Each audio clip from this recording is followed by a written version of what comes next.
Peri engineering, arts and science, pharmacy, nursing மற்றும் physiotherapy கல்லூரிகள் சென்னை. இந்தியாவில் சிறந்த உள்கட்டமைப்பு கொண்ட கல்லூரிகளில் ஒன்று. 100% வேலை வாய்ப்பினை உறுதி செய்யும் சாதனை.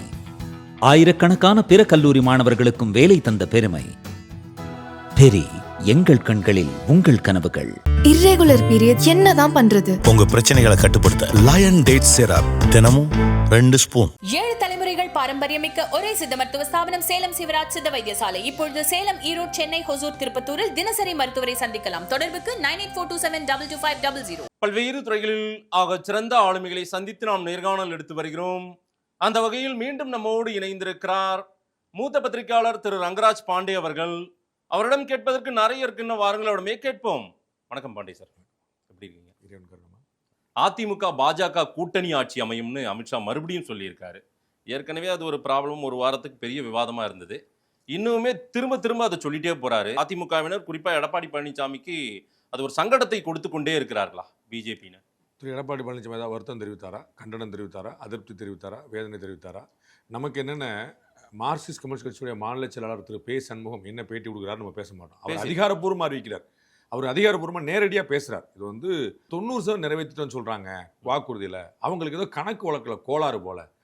அது நாங்கள் இப்போ நச்ச கோரிக்கைலாம் அதில் இல்லையா அப்படின்னு கேட்குறாரு. அது உங்கள் கணக்கில் அப்படி இருக்க, நீங்கள் இபி பில்லு பழைய மாதிரி தான் கட்டிகிட்டு இருக்கீங்களா, இப்படிலாம் நேரடியாக கேட்குறாரு. அது செய்தியாகவோ பேட்டியாகவோ மற்ற பக்கம் வர்றதில்லை. நமக்கு அமித்ஷா பிஜேபி ஏடிஎம்கே ஏதாவது நடந்துராதா அப்படிங்கிற அந்த இயக்கத்தில் தொடர்ச்சி ஒரு பக்கம் இருக்கட்டும்.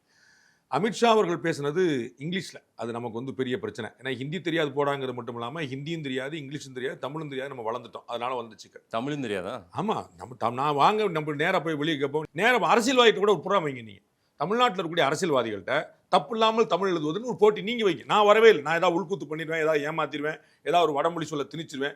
நீங்கள் போய் ஒரு 10 பேர்ட்ட தமிழில் எழுதுங்க சார் சொல்லு. ஒரு 10 அரசு அமித்ஷா சொன்னது எங்களுக்கு புரியாது. ரைட், அதான் நான் சொல்ல வரேன். என்ன ஸ்ரீகாந்த் மொழிபெயர்ப்பு பண்ணாரு, அது எங்களுக்கு புரியும். அதுதான் சொல்ல வரேன், அதுதான் உங்களுக்கு சொல்ல. அது அந்த வித்தியாசம் எங்கிற புரியும். அவர் சொன்னது ஸ்ரீகாந்த் மொழிபெயர்த்து ரொம்ப சரியா சொல்லியிருக்காரு, ஒரு வார்த்தை தப்பா சொல்ல. அதுதான் நான் சொல்ல வரேன். there is a difference between coalition government and Indian government. கோலேஷன் கவர்மெண்ட்னா நம்ம ஒரே வார்த்தையை மறுபடி மாற்றி வச்சுக்கோங்க, புரிஞ்சுது. கூட்டணி ஆட்சி, அவர் சொன்னது அதிமுக பாஜக கூட்டணி ஆட்சி. அதிமுக பாஜக தலைமையில சின்ன பாஸ், அதிமுக பாஜக தலைமையில கூட்டணி ஆட்சி அமையும் அப்படி சொல்ல. அதிமுக பாஜக கூட்டணி ஆட்சி. என்டிஏ கவர்மெண்ட் நீங்க அழகா சொன்னீங்களே, என்டிஏ தான் முதல்ல என்ன ஆரம்பிச்சீங்க, பிஜேபி ஆரம்பிக்கலையே, என்டிஏ தான் ஆரம்பிச்சீங்க. இல்ல, என்டிஏ கவர்மெண்ட் அதிமுக பாஜக கூட்டணி ஆட்சி அமையும். ஆமா, எனக்கு அதுக்கு தான் எந்த குழப்பமும் தேவையில்லை. அதுதான் சார் ரொம்ப தெளிவா திரு எடப்பாடி பழனிசாமியை பக்கத்துல வச்சுக்கிட்டு திரு அமித்ஷா அவர்கள் திரு எடப்பாடி பழனிசாமி தலைமையில கூட்டணினார். திரு நயினார் நாகேந்திரன் அண்ணன் எடப்பாடியார் தமிழகத்தின் முதல்வர் ஆவார்னர். அதிமுக பாஜக கூட்டணி ஆட்சினார். என்டிஏ அலையன்ஸ்ங்கிறதுக்கு அவர் அதிமுக பாஜக சொல்றாரு, அவ்வளவுதான். கோலிஷன் கவர்மெண்ட் ஒரு வார்த்தை சொல்லியிருந்தாருன்னா அதுக்கு வேற அர்த்தமே கிடையாது. உங்களுக்கு புரியல? இப்போ நான் ஒரு அர்த்தம் எடுக்கிறேன், நீங்க ஒரு அர்த்தம் எடுக்கிறீங்களா? இதுக்கு கூட்டணி ஆட்சின்னு சொல்றாரா, தனித்த ஆட்சின்னு சொல்றாரு? இது ஒரு கன்ஃபியூஷன் வருதுல்ல.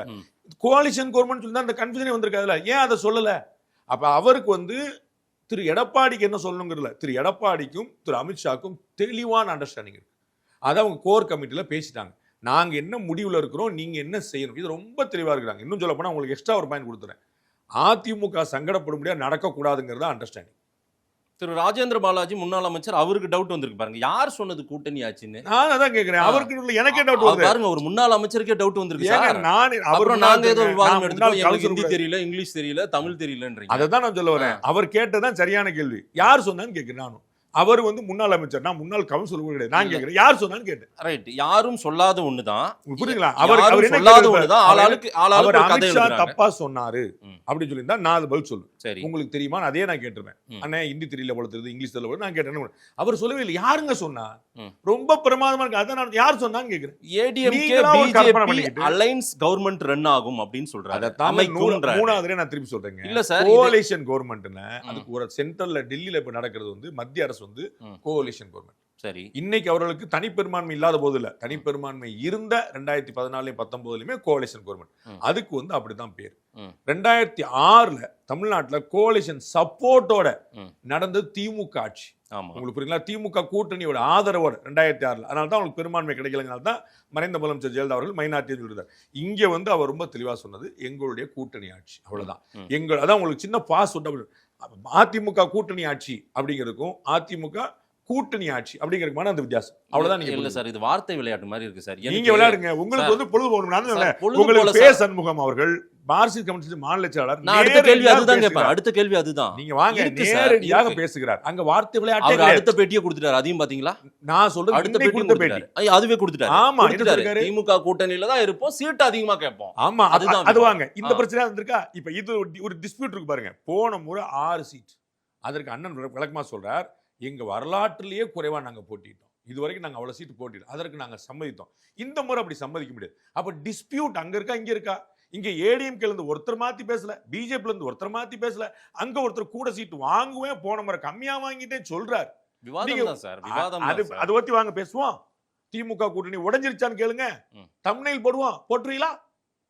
அவ்வளவுதான். அப்ப உங்களுக்கு வந்து இப்படிக்கா திரும்பிருங்க, அந்த பக்கம் யாரா பாத்திர போறாங்க. திமுக கூட்டணியில் சலசலப்பு ஏற்பட்டிருக்குன்னு நம்மளுமே செய்தி ஆக்கியிருக்கோம் சார். எங்க நீங்க செய்தி ஆக்கிட்டு இருக்கீங்க? வாங்க பேசுவோம். பாண்டியன் அந்த கேள்வி கேட்ட மாட்ட சொல்லிடுவாங்க. நிச்சயமா கேட்பேன் சார். கேளுங்க. திரு ஏ பேசணும் தனித்து போறாருன்னு கேளுங்க. உங்களுக்கு ராஜேந்திர பாலாஜி சொன்னார். ஆமா, ராஜேந்திர தெளிவா அதான் நான் சொன்னேன். நான் சொன்னதான் அண்ணன் சொல்றேன், அண்ணன் சொல்றேன், நான் சொல்றேன். மோடி அமித்ஷா சொன்னதான் நான் சொல்றேன். ஸ்ரீகாந்த் தமிழ் படுத்தினதான் நான் சொல்றேன். எங்க முரண் இருக்கு சொல்லுங்க. எடப்பாடி தலைமையிலான அதிமுக ஆட்சி அமையும் போது அதில் அமைச்சரவை இடம் கேட்கிறதா பிஜேபி, கேட்க இருக்கிறதா அது பிஜேபி? ரிசல்ட்டுக்கு பிறகு தெரியும். இல்ல, அப்படி ஆசையில இருக்கா பிஜேபி? உங்களுக்கு அவங்களுக்கு எந்த ஆசை கிடையாது. அவங்க ரொம்ப தெளிவா- இருக்கதான் அவர் சார் அவர் செய்யும். சரி வச்சுக்கங்க. ஆ. உங்களுடைய கருத்து அவர்களுக்கு ஆசை இருக்குன்னு நான் முரண்பட மாட்டேன். நான் உங்களுக்கு அதுக்கு தான் 2 உதாரணம் சொன்னேன். நீங்க கொஞ்சம் சூதனமா புரிஞ்சுக்கிட்டீங்கன்னா புரிஞ்சுக்கலாம். நான் 2 உதாரணம். ஒன்னு, தனிப்பெரும்பான்மை இருந்த போதே கூட்டணி ஆட்சி கொடுத்தது பிஜேபி சொன்னேன். 14, 19. சரி. தனிப்பெரும்பான்மை இல்லாத போதும் தனித்து ஆட்சி அமைச்சது திமுக 2006. அதான் உதாரணம் சொன்னேன். அப்ப பிஜேபி எப்படி மெக்னானிமஸா நடந்திருக்கு, மற்றவர்கள் எப்படி நடந்திருக்கான்னு ஒரு உதாரணம் சொன்னேன். ஏடிஎம்கே பாடம் எடுக்கிற மாதிரி இருக்கு எனக்கு. என்னமோ நீங்க அப்படி ஆமா. நீங்க சொல்றது. ஆமா, நான் ஏடிஎம்கே ஆனா பாடல. இங்க வந்து எனக்கு கூட்டணி முன்னாடி கேள்வி ஆட்சி கேட்கிற மாதேசுக்கு பதில் சொல்றேன். மாதேசோட பாடல் கூடிய இல்ல, பதில் சொல்றேன். இபிஎஸ் ஐயாவுக்கும் சொல்றீங்க நீங்க. என்னன்னு? நீங்க சொல்றது அப்படிதான் இருக்கு. திரு என்ன? பாண்டே அவர்கள் ரொம்ப மூத்தவர், ஒரு பெரிய ஒரு அரசியல் ஞானி. நான் உங்களை அப்படிதான் பார்க்கிறேன். ஞானி, மேதாவி, ஆ. கக்க போ, அதெல்லாம் ஒண்ணும் பிரச்சனை இல்ல. இல்ல சார், அங்க பாருங்க, நாங்க அங்க பாருங்க மோடி அமித்ஷா எவ்வளவு பெருந்தன்மையா இருக்காங்க. இங்க திமுக பாருங்க பெருந்தன்மையா இல்ல. ஒரு அதனால லைன் நீங்க என்ன பண்ண போறீங்கன்ற மாதிரி இருக்கு. லைன் உங்களுக்கு சொல்றேன். அதிமுக பாஜக கூட்டணியில எந்த விரிசலும், உரசலும், மோதலும், பிளவும் எதுவுமே இல்லை. நான் உங்களுக்கு அடுத்தது சொல்ல நீங்க கவனிக்க மாட்டீங்க. நான் உங்களுடைய மொத்த பேட்டிக்கு பதில் சொல்லி முடிச்சிட்டேன். அதிமுக மனம் கோணும்படி பாஜக நடக்காதுன்னு சொல்லிவிட்டேன். நீங்க இதுக்கு மேல உங்களுக்கு வந்து அப்ப நீங்க கேள்வியை மாத்தி வைக்கணும். நீங்க பாருங்க, புரியாம திருப்பி அங்கேயே நின்னுட்டு இருக்கீங்க. நாங்க நிக்கல சார். நான் சொல்றேன், அது வந்து சார், நீங்க அமித்ஷா எவ்வளவு வந்து முயற்சி போகிற பண்ணாலும், ஒரு நீங்க வாரமா இதான் விவாதமா கடப்பாரை இருக்குது. எடுத்துட்டு வந்தாலும், கோடாரி எடுத்துட்டு வந்தாலும் அது ஒண்ணு செய்ய முடியாது. ஏன்னா அவங்களுக்குள்ள ஒரு பெரிய மிஸ் அண்டர்ஸ்டாண்டிங் இருக்கிறதுலாம் நீங்க வந்து விளவ முடியும். நீங்க என்ன செஞ்சீங்க? மிஸ் அண்டர்ஸ்டாண்டிங் ஒரு இடத்துல இருக்கு. அதை நான் சுட்டியும் காட்டுறேன். சார் அங்க போகாதீங்க சார், எனக்கு பிரச்சனை வந்து சார், உங்களுக்கு தெரியாது சார், உங்களுக்கு தெரியாது சட்டம் இல்லை. நீங்க அரசியல் மார்க்சிஸ்ட் கம்யூனிஸ்டுக்கு வந்து அவங்க திமுக அதுக்கும் திரு இவரு டிகேஎஸ் இளங்கோவன் பதில் சொல்லிட்டாரு. அவங்க தனியாலாம் நிக்க முடியாது, ஜெயிக்க முடியாது அப்படின்னு பதில் சொல்லிருக்காரு. புரியுதுங்களா? எங்க விரிசல் இருக்கு? எங்க விரிசல் இருக்கு? அதிமுக தனித்து போட்டியிட முடியுமா அப்படின்னு பாஜக சொல்லுச்சா? பாஜக சார், அது எப்படி சார் உடையும்? மார்க்சிஸ்ட் கம்யூனிஸ்ட் தனியா போட்டிட முடியுமா அப்படின்னு கேக்குறவங்க உங்களுக்கு ஒற்றுமையா தெரியுது. சரி, ஏங்க நிறைவேற்றிருக்காங்களா? இதுவரை 10% அவங்க கணக்கு வழக்கு சரியா பார்க்க தெரியுமா? 2 நாள்ல சரியாயிடுது சார் இந்த பிரச்சனை. ஆனா இது பிரச்சனையே வரல சார். நீங்க மட்டும் கேள்வியை தூக்கிட்டே உட்கார்ந்திருக்கீங்க. பிரச்சனையே வரல. அது வந்து என்னன்னா, நீங்க நினைச்சிட்டு இருக்கீங்க பார்வையாளர்களுக்கு வந்து ஒரு 4 அறிவு கம்மி அப்படின்னு. அவர்களுக்கு ஒவ்வொரு ஆளையும் தெரியும், ஒவ்வொரு கருத்தையும் தெரியும்.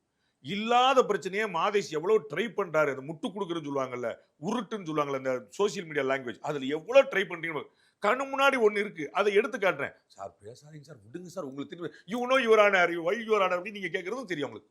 எடப்பாடி தலைமையிலான அமைச்சரவை தான் நடக்கும். எந்த சந்தேகமும் இல்ல. அதுல மத்தவங்களுக்கு எல்லாம் யாருக்கும் ஆட்சியில் பங்கு அது எனக்கு தெரியாது. அதிகார பகிர்வு அது எனக்கு இந்த பாருங்க, இந்த கூட்டணில யார் வர போறான்னு எனக்கு தெரியாது. நான் 100 முறை நீங்க கேட்டீங்க, நான் டிசம்பர்ல ஜனவரில பேசுவோம்னு சொல்லியிருக்கேன். அது வரைக்கும் எதுவும் உறுதியாக சொல்லியிருக்கேன். விஜய் இந்த பக்கம் வருவாரா, விஜயும் சீமானு கூட்டணி நினைப்பாங்களா, தேமுதிக எந்த பக்கம் போகும், கமலஹாசன் சீட் கொடுப்பாங்களா, மார்க்சிஸ்ட் கட்சி உடையுமா, நிறைய சிக்கல்கள் இருக்கு, நிறைய பிரச்சனை நமக்கு தெரியாது. அதான் ஹானஸ்டான நான் வந்து ஆமான உத்தரவாம சொல்ல. டிசம்பர்ல தான் அப்ப நான் வந்து கூட்டணி அமைச்சராங்களா என்ன கல்யாணம் முடியுமாங்கிறதுக்கே பேசல. புள்ள பறக்குமான்னு கேட்டீங்க, ஆம்பளை பிள்ளைன்னு கேட்டீங்க, பேரு முருகேசனான்னு கேட்கறீங்க. நான் எங்க போய் நிக்கிறது? 2026ல கூட்டணி ஆட்சி அமையும், அதற்கான வாய்ப்புகள் இருக்கு. அதை நோக்கி தான் பலர் பேசிட்டு இருக்காங்க, எதிர்பார்த்துட்டு இருக்காங்க. அப்படி ஒரு சூழல் இருக்கா தமிழ்நாட்டில்? திரு அண்ணாமலை அவர்கள் பாஜக மாநில தலைவராக இருந்த காலத்துல இருந்து சொல்லிட்டு இருக்கிறார். ஆனா அது ரிசல்ட்ல தான் தெரியும். நம்ம வந்து மகாராஷ்டிரால கூட்டணி ஆட்சி தான் அமையும், ஏக்நாத் சிண்டேக்கு பதிலா தேவேந்திர பட்னவிஸ் இருப்பாருன்னு நினைச்சிட்டு இருந்தாங்க. இப்படி அதிரி புதிரி அவங்க ஜெயிப்பாங்கன்னு யாருமே நினைக்கல. அது வந்து அதான் ரிசல்ட். ஹரியானால ஜெயிக்க மாட்டாங்க, ஒடிசால வரமாட்டாங்க, டெல்லியில முடியாது, எல்லாருமே நினைச்சிட்டு இருந்தாங்க. ரிசல்ட் வந்து வேற மாச்சு. அதாவது குழப்பத்துக்கு அப்பாற்பட்ட ரிசல்ட். அப்ப ஒரு பேச்சு சொல்றேன், நீங்களே வச்சுக்கோங்க, சும்மா ஒரு இங்க கணக்கு அப்படி ஒரு ரிசல்ட் ஒரு நான் சொல்றேன். இங்க வேற சார். இது என்னது திமுக என்ன இல்ல ஏதா மண்ணா ஏதா மண்ணு சொல்ல போறீங்களா? இது திமுக வேற மண்ணு சொல்ல சார், போறீங்களா? திமுக அண்ணன் ஆராசா சொன்ன மாதிரி சித்தாந்த எதிரிகள் அப்படின்னு அண்ணன் ஆராசா பேட்டி கொடுத்துருக்காரு. எனக்கு ஒரு பேட்டி கொடுத்து சொல்லுங்க, நீங்க தம்பி வந்து நீங்க எனக்கு அண்ணனுக்கு அவர் சொல்லி அண்ணன் ஆராசா பாண்டே ஒரு பேட்டி எனக்கு ஓவரா பேசுறானே பாண்டே அப்படின்னு ஒரு பேட்டி கொடுங்கன்னு சொல்லி நீங்க சொல்லுங்க. நான் ரொம்ப வேண்டுதல உங்கள் மூலமா நான் வைக்கிறேன். அங்க எதிர இருக்கிற ஆளு எல்லாரும் கதை கேட்டு வர்றீங்க, சித்தாந்த குழப்பம் இருக்குன்னு. நீங்க என்னைக்கு 2ஆம் முறை ஆட்சி அமைச்சீங்க திமுக? தமிழ்நாடு வரலாறுல சொல்லுங்க.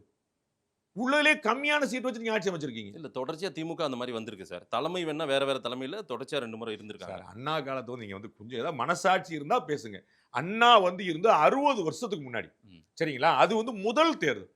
அதுல பாதியில முடிஞ்சு வச்சு அவருடைய இறப்பு இருந்துச்சு. உங்களுக்கு தெரியும், எம்ஜிஆர் இந்திரா காந்திக்கு எல்லாரும் சொன்னாங்க சாவுக்கு ஒரு ஓட்டு நோவுக்கு ஒரு ஓட்டுன்னு சொல்லி சொன்னாங்க. அப்ப வந்து இதை வந்து தனி கணக்கா வச்சு நான் கலைஞர் தலைமையில ஒரு ஆட்சி அமைஞ்சு நம்ம மக்கள் அடுத்து சந்திக்கலாம் திரும்ப ஆட்சி சொல்லுவாங்க. அது எம்ஜிஆர் அப்படி அவர் தலைமையில் அண்ணா பத்தி கணக்காட்டல அவர் 3 முறை ஆட்சி வந்தார். ஜெயலலிதா 2 முறை. அப்படி ஒரு தடவை வந்திருக்கீங்களான்னு கேட்கிறேன். 1. 2வது, இது வரைக்கும் ஆட்சியில இருந்த கட்சியிலேயே குறைவான சீட்ல ஆட்சியில் இருந்த கட்சி எதுன்னு கேட்கும். அப்ப நீங்க வந்து இது சித்தாந்தம் இன்னைக்குமே இந்த கூட்டணி இல்லைன்னு என்ன இருக்கும்? தமிழக முதலமைச்சர் நான் சொன்னா நீங்க தப்பா சொல்லுவீங்க. அண்ணன் ஆராசா நான் முன்வைக்க விரும்புறது தமிழக முதலமைச்சருடைய ஸ்பீச். நாம இன்னைக்கு ஒரு பெரிவாரியான வெற்றியை பெற்றிருக்கிறோம் என்று சொன்னால் அது இந்த கூட்டணி ஒற்றுமையா இருப்பதுதான் காரணம். இதையே நான் சொன்னேன், சண்டைக்கு வந்துட்டீங்க. இது அண்ணன் சுபவி சண்டைக்கு வந்தார். நீங்க அந்த பழைய வீடியோ எடுத்து போட்டு பாருங்க. பாண்டே திமுக மேடையிலேயே வந்து திமுக குறை சொல்லியிருக்காரு, அது இவர்களுக்கு தெரியாமல் இருக்கிறது.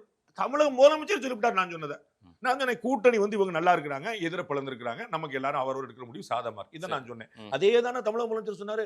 அப்ப ஏன் அண்ணன் ஆராசா தெரியல சித்தாந்தம் வந்துச்சுன்னா மார்க்சிஸ்ட் கம்யூனிஸ்ட் கட்சிக்கு உங்களுக்கு என்ன சித்தாந்தம், காங்கிரஸ் கட்சிக்கு உங்களுக்கு என்ன சித்தாந்தம்?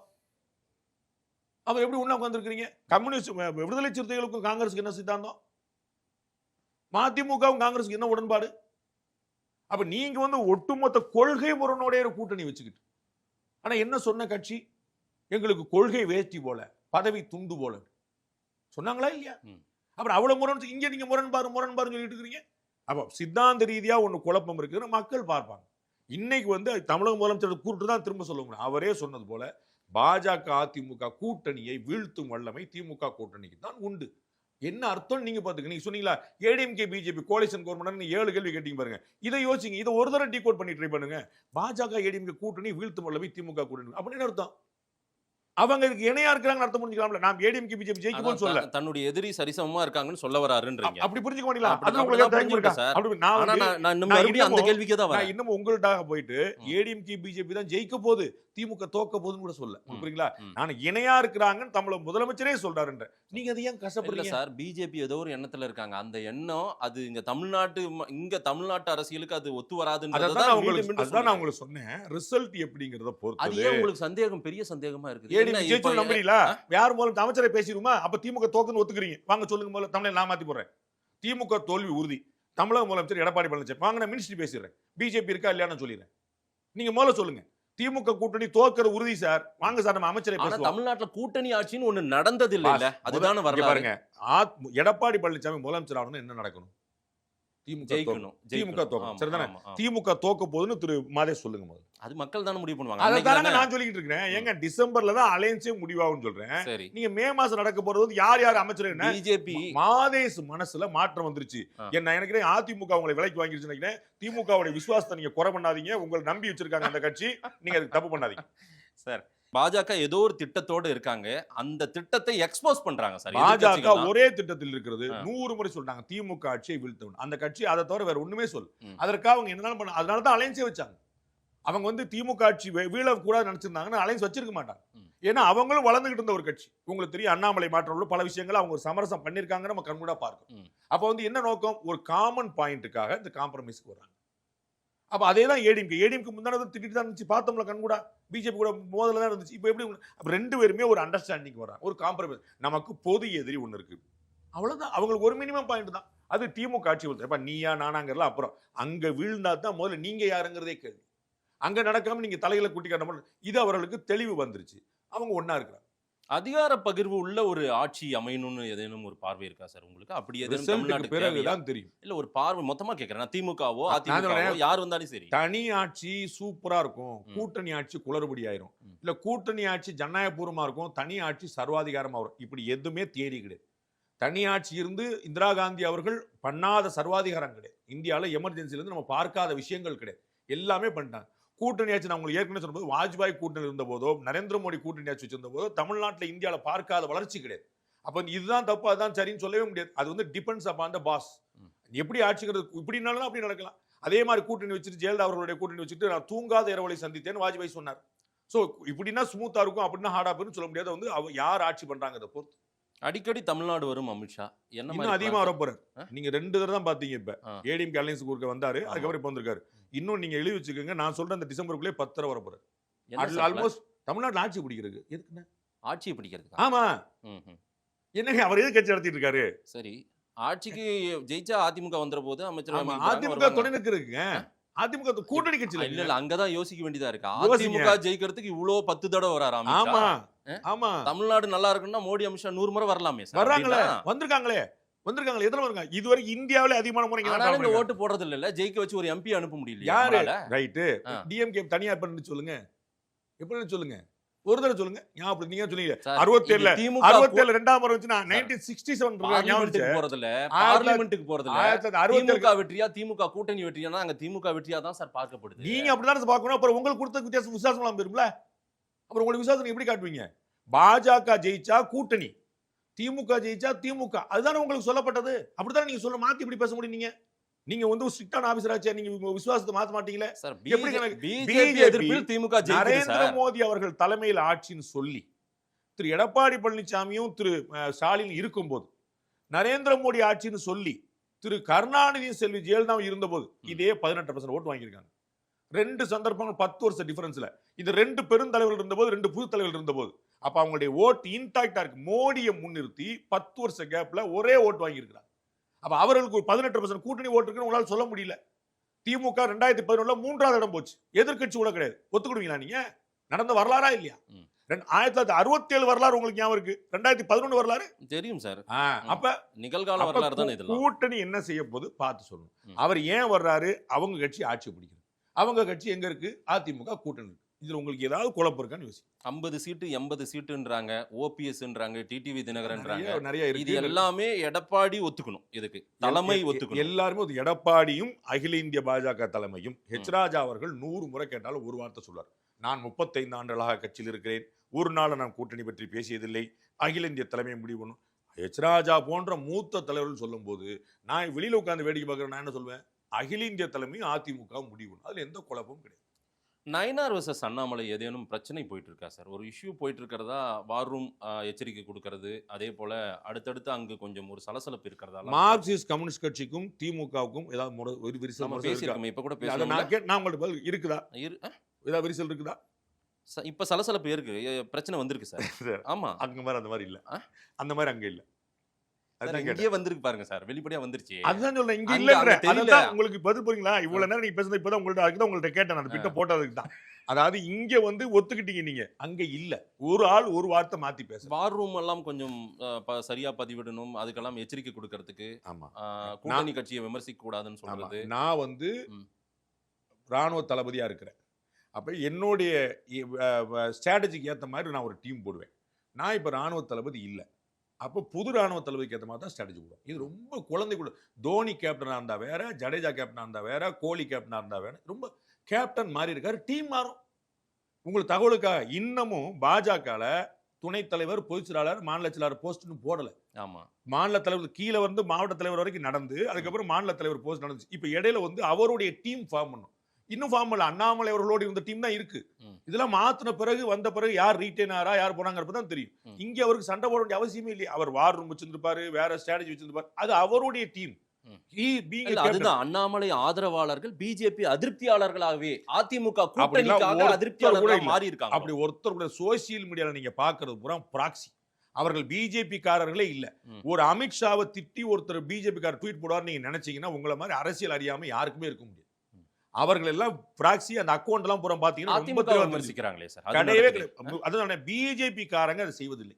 இவ்வளவுதான் சொல்றேன். வேற யாருன்னா எனக்கு பத்தி கவலை இல்லை. நான் அதிமுக விமர்சிப்பதோ, இன்னைக்கு தேதி அதிமுக விமர்சிப்பதோ, பாஜக தலைமை விமர்சிப்பதோ, அண்ணாமலை ஆதரவாக என்ற போர்வையில் அது கட்டாயமாக அண்ணாமலை ஆதரவாளர்களும் கிடையாது, பாஜக நலம் விரும்பிகள் கிடையாது, வேற அதை நான் யார் என்னங்கிறலாம் சொல்ல முடியல. சோசியல் மீடியாவில் அதனால தான் சொன்னேன், ஒரு நிர்வாகி கீழ் மட்டத்தில் ஒரு நிர்வாகி இதை மாத்தி பேசினா நீங்க சொல்லுங்க, நம்ம பேசுவோம். நானு ஒரு கட்சியுடைய கூட்டணி கட்சிகளுடைய மாநில செயலாளரும் ஒரு கட்சியில் இருக்கக்கூடிய தலைமை நிலை செயலாளரும் சண்டை போடுறாங்க, நீ தனித்து நின்று போட்டிட்டுவியா அப்படின்றாங்க.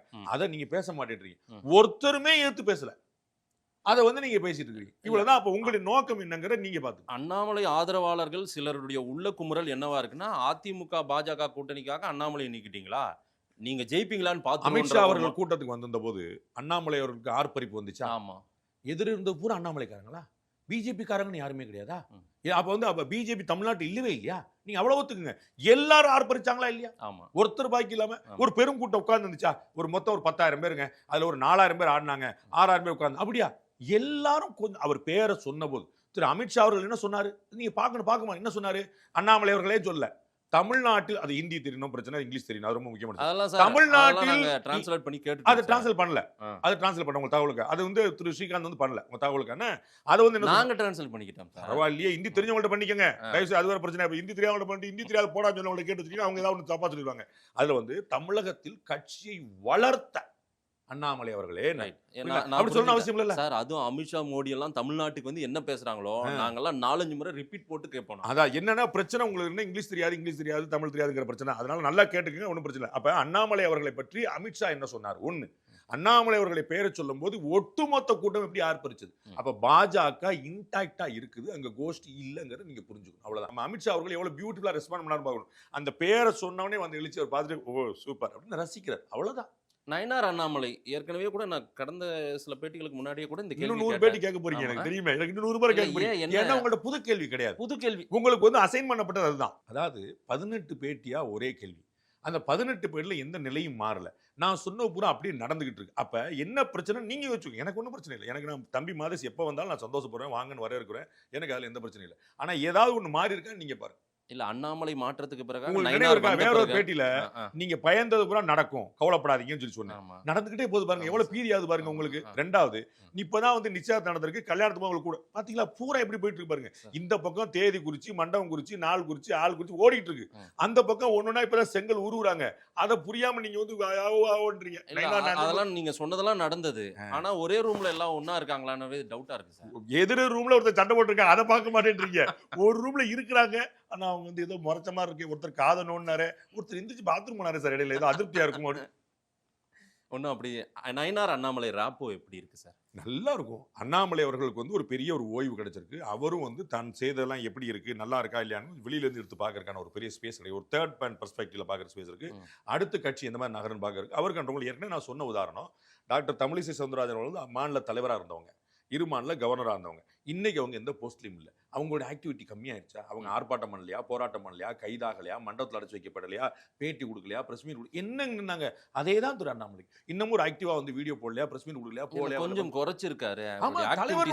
என்னங்க நான் தான் சொல்லலைங்க, அவரோட பெரிய ஆக்டிவிட்டிஸே இல்லாம. நான் அத்வானியோட பேட்டி எங்கன்னு கேட்டா நான் என்ன பதில் சொல்லட்டும்? இல்ல அத்வானி பேட்டி கேட்கல, அண்ணாமலை பேட்டி கேட்கல. அதாங்க சொல்றேன், அதாங்க சொல்றேன். அத்வானி பிரதமர் கிடையாதுங்க, அதனால தான் அவர் பேட்டி கொடுக்கல. அமித்ஷா மதுரை இறங்குறார், எல்லா தலைவர்களும் அங்க இருக்காங்க. நம்ம அண்ணாமலை அண்ணன் இளையராஜாவை வாழ்த்தி பேசிட்டு இருக்காரு, ஸ்டாலின் ஐயாவை வாழ்த்துறாரு, கலைஞர் ஐயாவை வாழ்த்தி எல்லாம் பேசுறாரு. என்ன மேடையில இல்லையா அவரு? சார் மதுரை மேடையில மறுநாள் இருக்காரு. அமித்ஷா வந்த போது அந்த புரோட்டோகால்ல அவருடைய நேம் இருந்ததாவே சொல்றாங்க. ஆமா, முன்னாடி அங்க ஃபங்க்ஷன் முடிச்சு அங்க போறாரு. இல்ல அவருடைய அழைக்கிற அழைப்பு கொடுத்து பிஜேபி கூட்டத்தை அண்ணாமலை புறக்கணிப்புன்னு போட்டுங்க, ஹாப்பியா இருங்க, அப்படி மோட்டோலை பார்த்துட்டே உட்காந்துருங்க. ஏதாவது எவ்வளவு தலைவர் ஆனந்தமா வச்சுக்கோங்க. நடைமுறை உண்மை அது இல்ல. அதே பழைய ஃபோர்ஸ்லயே இருக்காரு அண்ணாமலை, அப்படியே தான் இருப்பாரு. ஆனா அவர் ஃபோர்ஸ் கம்மி பண்ணி வச்சிருக்காரு. ஏன்? அவருடைய ஃபோர்ஸ் குறைய போறது இல்ல, அதை பயன்படுத்துறது மாறி இருக்கு. அந்த பேட்டன் கை மாறி இருக்கு. அப்ப அவங்க தான் ஆக்ட் பண்ணணும். இவர் எல்லாம் சரியா இருக்கு. அதனால இவர் அமைதியா இருக்கு, ரொம்ப சரி. அவர் கரெக்டான டைரக்ஷன்ல போறாரு. 2026 எடப்பாடி தமிழ்நாட்டின் முதல்வர் நயினார் நாகேந்திரன் சொல்றாரு. அண்ணாமலை சொல்லுவாரா சார்?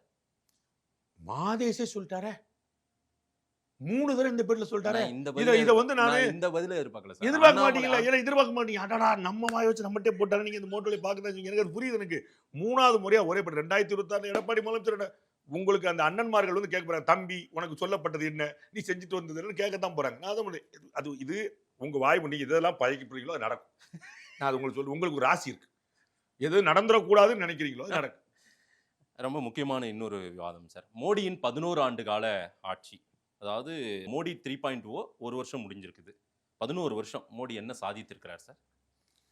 தமிழக மக்களை கேட்டிங்கன்னா அதை சொல்லுவாங்க. ஒவ்வொரு வீட்டையும் கேட்டால் சொல்லுவாங்க. அது டைரக்ட் பெனிஃபிட் ட்ரான்ஸ்ஃபர் ஸ்கீம்லேருந்து விவசாயிகளுக்காக ஆண்டுதோறும் 6000 ரூபா சிந்தாமல் சிதறாமல் பாக்கெட்டில் ஒரு தலைவர் படத்தெல்லாம் வச்சு கொடுக்காம நேராக வீட்டில் அக்கௌண்ட்டில் விழுறதுலேருந்து ஜல்ஜீவன் ஸ்கீம்னு தமிழ்நாடு அரசே முன்னிலைப்படுத்தக்கூடிய ஒரு திட்டம், வீடுதோறும் குடிநீர் இணைப்புலேருந்து மத்திய அரசுடைய நிதியில் வீடுகள்லேருந்து மெட்ரோ நாங்களே பார்த்துக்குறோம், நீங்கள் எங்களுக்கு ஒன்றும் செய்ய வேண்டாம்னு இட்ஸ் எ ஸ்டேட் ப்ராஜெக்ட்னு போட்டு அது முடியாமல் அதுக்கப்புறம் அவங்கள்ட்ட வந்து காசை கேட்டு அவங்க உடனே சம்மதிச்சு தமிழக முதலமைச்சரே சொன்ன ஸ்டேட்மெண்ட், டெல்லியில் போய் போன முறை நீ கேட்டு நான் கொடுத்தேன் பார்த்தியா அப்படின்னு சொல்லி சொன்னார். நம்ம அதே மாதிரி இந்த முறையும் கேட்டிருக்கேன் கொடுப்பாருன்னு சொல்லிட்டு முதலமைச்சருடைய சர்டிஃபிகேஷன் அப்ரிசியேஷன் நாங்கள் கேட்டால் சென்ட்ரல் கவர்மெண்ட் கொடுக்குது. மற்றவங்க பற்றிலாம் நான் பேச மாட்டேன். முதலமைச்சர் சொன்னது லாஸ்ட் டைம் நீங்க கேட்டீங்க நான் கொடுத்தேன்.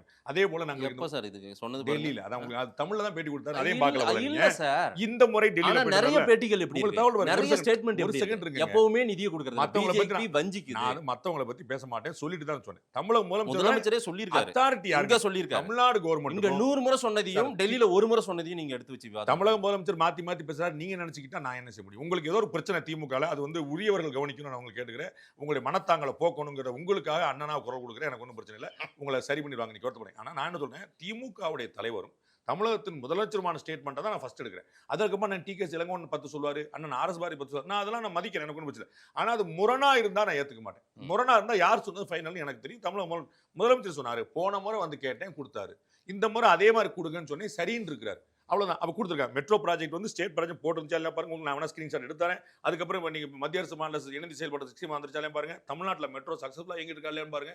இப்படி இந்தியா முழுக்க 5 வருஷத்துக்கு 80 கோடி மக்களுக்கு இலவசமான உணவு தானியம். எல்லை பகுதியில் 75 வருஷமா மின்சாரம் இல்லாத வீடுகளுக்கு மின்சாரம். உலகத்திலேயே உயரமான அப்படின்னு பல விஷயங்கள். இன்னைக்கு சர்தார் வல்லபாய் பட்டேலுடைய சிலையிலிருந்து இன்னைக்கு நம்ம பார்க்கக்கூடிய ஜம்மு காஷ்மீர் மாநிலத்தில் இருக்கக்கூடிய அந்த பறக்கும் பாலத்துல இருந்து எவ்வளவு புதுமையான விஷயங்கள். ஒமர் அப்துல்லா சொல்றாரு, பிஜேபியை கழுவி ஊத்தக்கூடிய ஒமர் அப்துல்லா சொல்றாரு, எவ்வளவு குரோத் இங்க கொண்டு வந்திருக்கீங்க தெரியுமா அப்படின்னு. அவர் உட்பட சொல்றாரு. யாரு? பிரதமர் முன்னிலையில். அவருக்கு பயமோ இதுவோ தெரியல, அவருடைய ஆட்சி நடக்குதுங்க. புரியுங்களா? அவர் எதிர்கட்சி தலைவர், அவர் நப்பாசிலிருந்து வரக்கூடிய ஆளுகள். அவர் விளத்துல ஜம்மு காஷ்மீருக்கு அவ்வளவு செஞ்சிருக்கு இந்த அரசு அப்படின்னு சொல்லிட்டு. இப்போ வந்து பஹல்காம் அட்டாக்கு பிறகு ஒரு செய்தி வந்து நாங்க போட்டிருக்கோம். ஒரு நாளைக்கு 2 கோடி ரூபாய் இழப்பு. குதிரையில வந்து இந்த ஆட்டை கூட்டு போயிடும். 2 கோடி ரூபாய் ஒரு நாளைக்கு. Just imagine. ஒரு மாசத்துக்கு 60 கோடி ரூபாய், ஒரு வருஷத்துக்கு 600 கோடி ரூபாய். யோசிச்சு பாருங்க எவ்வளவு பெரிய டிரான்சாக்சன் அங்க ஓடிட்டு இருந்துச்சு பாத்துங்க. எப்ப? இந்த ஜம்மு காஷ்மீர் 370க்கு பிறகு. இந்திய வரலாற்றுல கற்பனை பண்ண முடியாத விஷயங்கள். அயோத்தி பிரச்சனையில இருந்து 370ல இருந்து அத்தனைக்குமான தீர்வை கொண்டு வந்து நிற்கிறது இந்த அரசு. இதற்கு முன்னாடிலாம் வந்து தொடாத அந்த பக்கம் போகாத சொல்லிட்டே இருப்பாங்க. ஒரு போரையும் நடத்தி காட்டி வெற்றிகரமா. சோ ஒரு விஷயம் இந்த 360 டிகிரிங்கிறது தான் சொல்லுவாங்க. ஏதோ மக்கள் நல திட்டம் பண்ணாங்க, இஸ்ரோல ராக்கெட் ஏவுனாங்க, இந்த பக்கம் போர் பண்ணாங்க, எதுலையுமே பாக்கி வைக்கல. சர்வதேச அளவுல நம்ம போய் நின்று அவ்வளவு அடிச்சோம். அந்த அடிச்சாடின கேமுக்கு வந்து சாட்சி எதிர்கட்சி எம்பிக்கள். அக்கா கனிமொழி வாயால உங்களுடைய இந்தியாவுடைய லாங்குவேஜ் என்ன, அபிஷியல் லாங்குவேஜ் என்ன அழகா அடிச்சாங்க. மைக்ரோ செகண்ட் கேப்ல. யூனிட்டி இன் டைவர்சிட்டி. இது சாதாரணமான சாத்தியமா? எதிர்கட்சியா இருக்கக்கூடிய கனிமொழி அவர்கள், பாஜகவை கடுமையா விமர்சிக்கக்கூடிய கனிமொழி அவர்கள் இந்த வார்த்தையை சொல்ல முடியாது. இதுதான் தேசம், இதுதான் ஒருங்கிணைப்பு, இதுதான் எல்லோரையும் அரவணைப்பு. அது உலக நாடுகளும் அதை நம்ம அங்கீகரித்து உண்மையாவே இந்தியா வந்து பாகிஸ்தான் செய்தது தவறுன்னு சொல்லி இருக்கணும். இந்தியா போய் விளக்கம் கொடுக்கிற அளவுக்கான தேவையே இருந்திருக்காதுல்ல. நம்ம போய் விளக்கம் கொடுக்க வேண்டிய தேவை அளவுக்கு மோடி கவர்மெண்ட் இருக்கு. நமக்கு வந்து அரசியல் தெரியாது. நான் சொல்லல திரு ஆலு ஷானவாஸ் இந்த சந்தேகத்தை எழுப்புறார். நான் வந்து ரைட், ஓகே, அவ அண்ணன் சொன்னார்னா கரெக்டாக தான் இருக்கும். அவர் சகோதரர் சொன்னா தப்பா இருக்காது. நான் சொல்ல வர்றது, ஓவைசி எதுக்கு போனாருன்னு இங்க கேட்கணும், சசி தரூர் எதுக்கு போனாருன்னு கேட்கணும், அக்கா கனிமொழி எதுக்கு சம்மதிச்சாங்கன்னு கேட்கணும், எதிர்கட்சியில் இருக்கக்கூடிய பெருமக்கள்லாம் எதுக்காக போனான்னு கேட்கணும். என்னன்னா இதுதான் ஒற்றுமை. இதற்கு முன்னாடி காங்கிரஸ் கட்சி அண்ணன் ஆளூர் ஷானவாஸ் கூட்டணி வச்சிருக்கிறார்ல, அந்த காங்கிரஸ் கட்சியில இவர் நரசிம்மராவ் பிரதமராக இருந்த போது வாஜ்பாய் அனுப்பப்பட்டிருக்காரு ஐநாக்கு. சரிங்களா?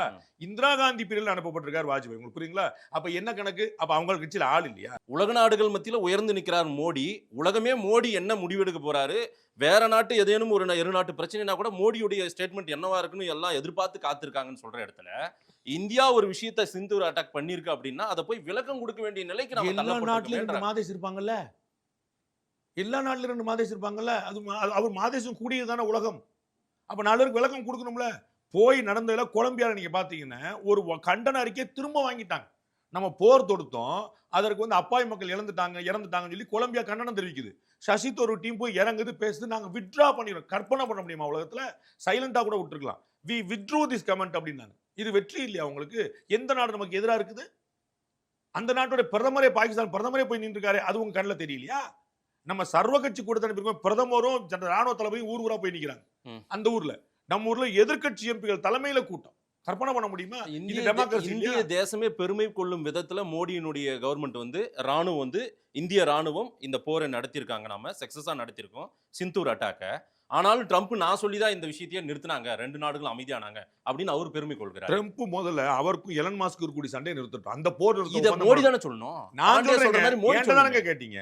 நான் மோடி சொல்லட்டுமே சார். ஏன் ட்ரம்ப்? உங்களுக்கு அண்ணாமலை சொல்லணும், உங்களுக்கு மோடி, உங்களுக்கு யார் யாரெல்லாம் சொல்ல முடியாது. நான் என்ன சொல்றேன், ட்ரம்ப் முதல்ல அவருக்கும் எலன் மாஸ்க்கு கூடிய போர் நிறுத்த ஒப்பந்தத்துக்கு வரட்டும், அப்புறம் உலக நாடுகள்லாம் பார்க்கலாம். மோடி எவ்வளவு வீக்கா நினைக்கிறாரு ட்ரம்ப். நீங்க ஏன் கவலைப்படுறீங்க? நீங்க மோடிக்காக கவலைப்படாத. நான் மோடிக்காக கவலைப்படுவேன் சார். ஏதோ உங்கள்ட்ட ஒரு பெரிய மாற்றம் தெரியுது. நான் வந்து கட்டாயமா திமுக தலைமையிட்ட நான் சொல்லி நான் வந்து என்னன்னு கேட்கணும். அது வந்து திஸ் இஸ் நாட் ஃபேர், நீங்க என் தம்பி நடத்துற விதம் சரியில்லைன்னு நான் சொல்லிடுறேன்.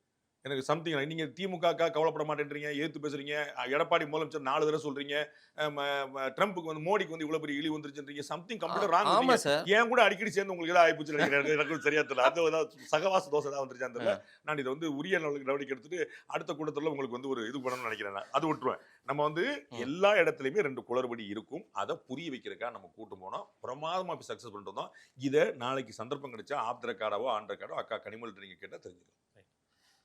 இந்த கருப்பு பணத்தை ஒழிப்போம்னு சொன்னாரு, 100 நாள்ல ஒழிச்சிருவேன்னு சொன்னாரு. இப்போ வரைக்குமே அது கருப்பு பணம்லாம் எப்பயுமே ஒழிக்க முடியாது.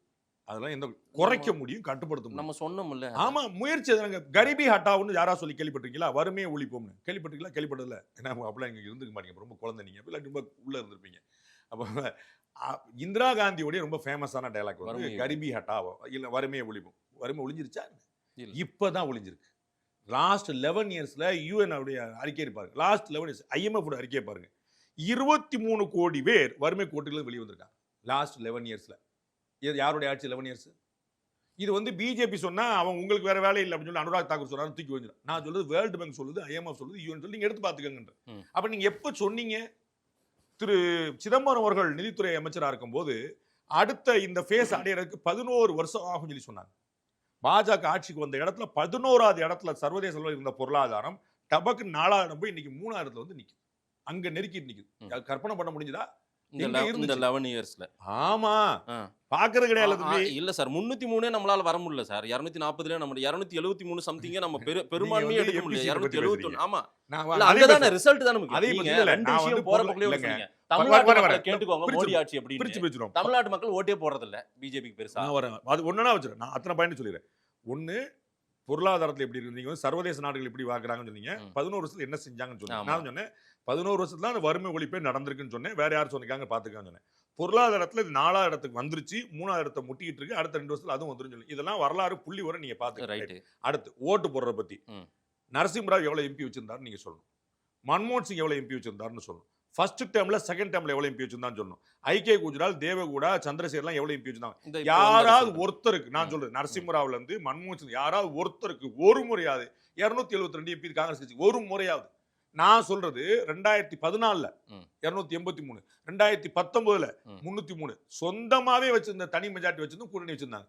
இந்த முறை கூட்டணியில விட்டுருங்க, பிஜேபி தனியா வாங்கின ஓட்டு இண்டி கூட்டணி மொத்தமா வாங்கின ஓட்டோட அதிகம்.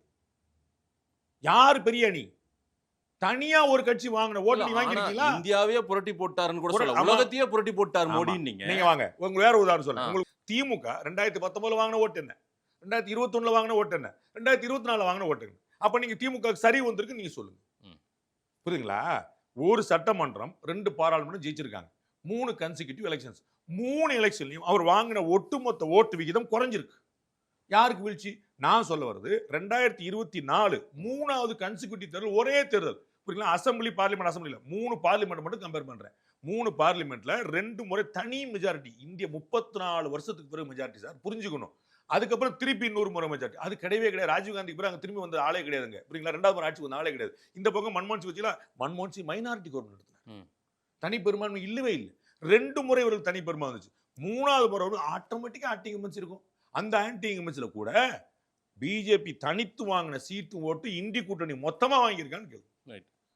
இல்ல, இங்க தமிழ்நாட்டு மக்களை போய் கேளுங்க மோடி ஆட்சி அப்படின்னு சொல்றீங்க. 2026ல பாப்பீங்க தமிழ்நாட்டுல பிஜேபிக்கு என்ன இது வரைக்கும் அங்கீகரிக்கல, இப்ப அங்கீகரிப்பாங்க. இப்ப 4 எம்எல்ஏ இருக்கிறாங்க, மறந்துட்டீங்க. 2001ல 4 திமுக தனியா போட்டிட்ட ஒரு தேதி சொல்லுங்க. அன்னைக்கு ஏடிஎம்கே கூட திமுக இன்னைக்கு தனியா ADMK போட்டிட்டு கூட. ஒரு நாள் சொல்லுங்க, ஒரு தேர்தல் சொல்லுங்க, அப்புறம் பேசுவோம். இந்த முறை பெரும்பான்மையை வாங்கியிருக்காங்க அவங்க. நான் கேட்ட பதில் சொல்லுங்க. நீங்க கேட்ட நான் பதில் சொல்றேன் சார். நீங்க பதில் சொல்லுங்க சார். திமுக தனித்து போட்டிட்ட ஒரு தேர்தல் இல்ல சொல்லுங்க. இல்ல அவ்வளவுதானே. அப்புறம் பிஜேபி கூட்டணின்றீங்க, ஏடிஎம் கூட வந்தாங்க டீம். அப்ப இவங்க தனியா வாங்கினாங்களா? சரி, தனியா போய் அவங்க பார்த்துட்டு அந்த பரீட்சையில நம்ம பாஸ் ஆக மாட்டோம்னு தெரிஞ்சுதான் இப்ப ஏடிஎம்கே தனியா- தேவை வந்திருக்கு. தனியா ஆ. ஏற்கனவே பத்மநாபபுரத்துல சொந்தமா ஒரு எம்எல்ஏ வாங்கின கட்சி பிஜேபி. Right. மறந்துடாதீங்க, புரியுங்களா? வரலாறு இருக்கு. அவங்க தனித்து நின்றுருக்காங்க. அவர்கள் தலைமையில கூட்டணி வச்சு நான் உங்களுக்கு சொன்னேன் 2014 2024 2 தேர்தல் அவர்கள் தலைமையில கூட்டணி வச்சு நின்றுருக்காங்க. புரியுங்களா? இதுதான் வரலாறு. அப்ப அவர்களுக்கு 3 எம்பி இருந்திருக்காங்க, 4 எம்எல்ஏ இருந்திருக்காங்க, ஒரு எம்எல்ஏ தனியா இருந்திருக்காங்க, இன்னைக்கு 4 எம்எல்ஏ இருக்காங்க. நீங்க சொல்லிட்டே போங்க. 18% ஓட்டு வாங்கியிருக்காங்க. நீங்க பிஜேபி மக்கள் ஓட்டு போட மாட்டாங்க, வச்சுக்கோங்க. 2026 பாருங்க, என்ன சார் 2026 அப்படி என்ன சார் அதிசயம் நடக்கும்? பாருங்க ஆ. பாருங்க. சூப்பர் ஸ்டார் சொன்னது போல அதிசயம் அற்புதம் நடக்கும், பாத்துக்கிட்டே இருங்க. வெற்று விளம்பரம் தான் மோடி ஆட்சியில இந்த 11 வருஷம் இருக்கு. நான் இவ்வளவு நேரம் சொன்னது என்னன்னு பாருங்க. வெற்று விளம்பரம்ன்றாங்க. நான் சொன்னது ஏதாவது ஒண்ணு பொய் சொல்லுங்க. நரேந்திர மோடி விட்டுருங்க. ம். ரங்கராஜ் பாண்டே ஒரு பொய் தகவல் சொன்னார் சொல்லுங்க. எளிய பிள்ளை தானே அண்ணன் சீமான் சொல்ற மாதிரி. அதுக்கு நீங்க சொல்லுங்க. நரேந்திர மோடி வேணா விட்டுருங்க, அவர் தான் பிரச்சார பீரிங்க வச்சு வேற ஏதாவது மாத்தி சொல்லுவாரு. நம்ம ரங்கராஜ் பாண்டே சொன்ன சொல்லுங்க. இவ்வளவு புள்ளிவரம் சொன்னேனே, மெட்ரோ திட்டத்துல இருந்து, ஜல்ஜீவன் திட்டத்துல இருந்து, சரி. வீடு கட்டின திட்டத்துல இருந்து, 80 கோடி மக்களுக்கு இலவச தானியம் கொடுத்ததுல இருந்து, கோவிட் பிரச்சனையில இருந்து, எலக்ட்ரிசிட்டி கிராமமா எலக்ட்ரிசிட்டி கொடுத்தது, நார்த் ஈஸ்ட் கனெக்டிவிட்டி இது கொடுத்தது, எல்லாமே அந்தந்த காலகட்ட வளர்ச்சியில அப்பப்ப இருக்கிற பிரதமர்களால் கொடுக்க முடியும் இல்ல சாத்தியம். வரலாற்று சாத்தியங்கள். அதாவதுங்க, போன முறை 10 ரூபா வருமானம் இருந்தது, ஆமா. இந்த முறை 12 ரூபா இருந்துச்சுன்னா நீங்க எதுவுமே செய்யாட்டாலும் வரும். ம். புரியுங்களா? நான் சொல்றது ஹை ஜம்ப் growth. ஆட்சிக்கு வந்த போது 11வது இடத்துல இருந்துச்சு நம்ம பொருளாதாரம். ஆட்சிக்கு வந்த பிறகு 4வது இடத்துல இருக்கு. இது என்ன ஜம்புங்க? லீப் ஜம்ப்னு சொல்லுவாங்க. அப்படியே புலிப்பாய்ச்சல்னு தமிழ்ல சொல்லுவாங்க. புரியுங்களா? அதுதான் உங்களுக்கு சொல்றேன். நான் நார்த் ஈஸ்ட்ல ரோடு போட்ட சொன்னேன், சென்னையில ரோடு போட்ட சொல்ல. ஏன்னு யோசிக்கணும்ல. 75 வருஷமா நார்த் ஈஸ்ட் கனெக்டிவிட்டி கிடையாது. 75 வருஷமா கொஞ்சம் கொஞ்சமா ஆட்சிக்காரன் ஆண்டோனி சொல்றாரு, நீ அங்க வந்து ரோடு போட்டா சைனாக்காரன் உள்ள வந்துருவாங்கன்னு. இன்னைக்கு பார்டர் ரோடு எப்படி போட்டிருக்கு தெரியுமா உங்களுக்கு? வரலாறு போய் பாருங்க நீங்க. அதுதான் அது இன்னைக்கு வந்து ஜம்மு காஷ்மீர் எனக்கு கத்தாருக்கும் இதுக்கும் ஜம்மு ஸ்ரீநகருக்கும் ட்ரெயின் போகுது, வந்தே பாரத் போகுது. ட்ரெயினே கிடையாது அந்த ஊர்ல. அந்த ஊர்ல இருக்கக்கூடிய இஸ்லாமிய சிறுமிகள், குழந்தைகள் பள்ளிக்கூடம் போறவங்க சொல்றாங்க, நாங்கெல்லாம் இனிமே எக்ஸாம் போறதுக்கு வந்து ஈஸி எங்களுக்கு. முத நாள் நாங்க போனோம், நாங்க 5 மணி நேரத்துல ரீச் ஆகிறோம். அந்த இஸ்லாமிய குழந்தைகள் ஜம்மு காஷ்மீரை கல் விட்டு எரிஞ்சுட்டு இருந்தாங்க ஒரு காலத்துல. இன்னைக்கு என்ன நடந்துகிட்டு இருக்கு புரிஞ்சுக்க வேண்டாமா நீங்க? எவ்வளவு பெரிய டிரான்ஸ்ஃபார்மேஷன். அது அவ்வளவு அவ்வளவு 160 டிகிரி அப்படி கம்ப்ளீட்டா 180 டிகிரி மாறி நிக்கிறாங்க அவங்க. உள்நாட்டுல தான் மணிப்பூரும் இருக்கு சார். ஆமாங்க. அந்த மாதிரி இல்ல, பிரச்சனையை மணிப்பூர்ல ஃபேஸ் பண்ணிட்டு இருக்குன்னா, இருக்கோம். மணிப்பூர் வந்து சரியா. காஷ்மீருக்குள்ள செக்யூரிட்டி ஆமாங்க. லாப்ஸ் நடந்திருக்கு, அதையும் பேசுவோம். ஆமாங்க. எல்லாமே இதெல்லாம் நடந்திருக்கு. ஆமாங்க. இன்னைக்கு ஒரு பாலியல் வன்கொடுமை நடந்திருக்குங்க. ம். நேத்து ஒரு பாலியல் வன்கொடுமை. ஆமா. தமிழ்நாட்டுல பேசுவீங்களா நீங்க?